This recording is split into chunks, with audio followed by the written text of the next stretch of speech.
Во последните 3 месеци лани, недвижностите поскапеле за 25% на годишно ниво, а за 3,2% на месечно, покажуваат објавените податоци на Народната банка. Во претходниот квартал, пак, цените на недвижностите забележаа раст на годишно ниво од 25,1%, порастот од 19,5% во првиот и од 19,9% во вториот квартал. Андреа Серафимовски од Сдруженијето на градежништвото, индустријата на градежни материјали и неметали при Стопанската комора на Македонија за МИА изјави дека во 2025 година се стабилизираат цените на градежните материјали и годинава очекува стабилизација на продажните цени на становите. Очекуваме поголема понуда и се надеваме дека 2026 година ќе биде година која ќе биде запаметена како година во која понудата ќе се изравни со побарувачката.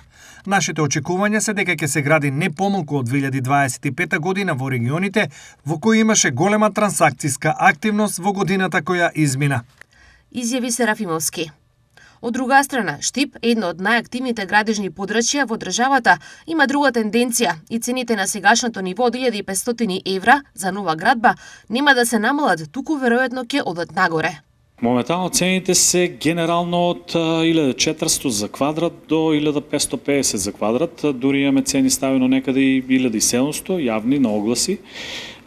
Не дека се по тие цени продаваат поради тоа што населението има платежна мок некаде, да речеме тука од 1000 до 1500 максимум по квадрат, тоа се некаде околу 70.000 евра по лице кое може да си дозволи да плати или да се кредитира станови, па тука некаде може би пречката за поголемо зголемување.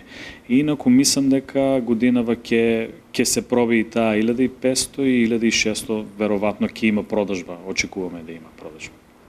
Последните податоци од Државниот завод за статистика објавени за октомври лани покажуваат дека од 446 одобренија за градење, 289 се наменети за објекти од високоградба, како и дека е предвидена изградба на 1177 станови.